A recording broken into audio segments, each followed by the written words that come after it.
I'm sure you've noticed this, but a lot of the television shows that we're watching these days are hosted by people from the UK. What is it about the British accent that attracts our attention? Another question today? Change is always on the move. To get control of it means what in a very complicated, busy world? My name is Arroe. I am a daily writer, a silent wolf. That means I stand on the sidelines and do nothing but watch, listen, study, and then we get to activate. I call it the Daily Mess, a chronological walk through an everyday world. Yes, it's my morning writing. As a receiver of thoughts and ideas, we as people tend to throw things to the side and, hey, we'll deal with it later.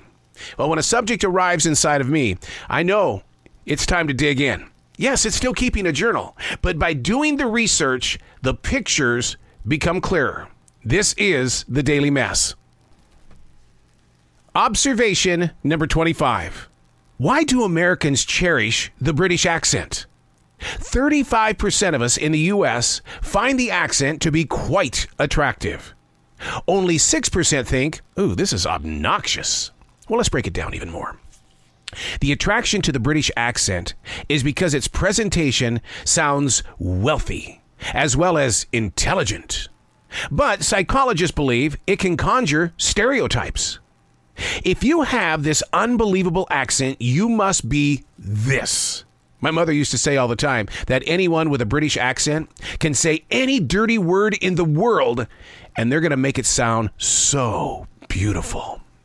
Another reason why the accent is loved so well is the British fantasy attached, the perception of royals and castles, which totally connects the accent to our belief that if you are someone from the UK, not only are you calm, but you display a stiff upper lip. So let's turn it around just a bit here. What do those in the UK think of our accents here in the US of A? I've got the top three. At number 3, the California accent.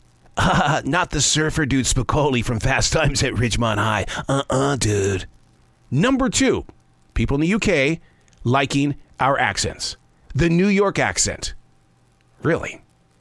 Not knocking it, just really? And the number 1 accent that British people enjoy listening to, the Southern accent. I'm living in the South. I know what the Southern accent is. Y'all come back, you hear? Hey, coming up next, we've got more questions about change. It is everywhere, and it just won't stop. Hey, thanks for coming back to the Daily Mess. Observation number 26. How often should we expect change? Business leaders and parents always tell those closest to them that, hey, change is every day. Yeah, but how often should we expect change? Research shows the average person experiences change every 12 to 18 months. Now, there is something called a life quake that we go through. We get 3 to 5 of those in our lifespan, a life quake.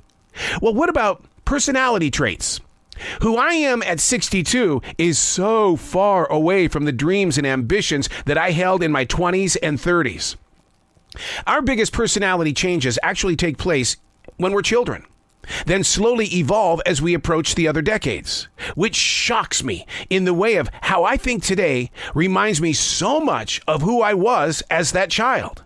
That kid had guts, which I recaptured after leaving the corporate American world. I do laugh a little bit about this thing people call the change in life and or the midlife crisis, which could be my connection to my younger years. I mean, recently my neighbor said, dude, you got to tell yourself to act its age. You are old. Tell yourself that you are old. Whoa, to admit it?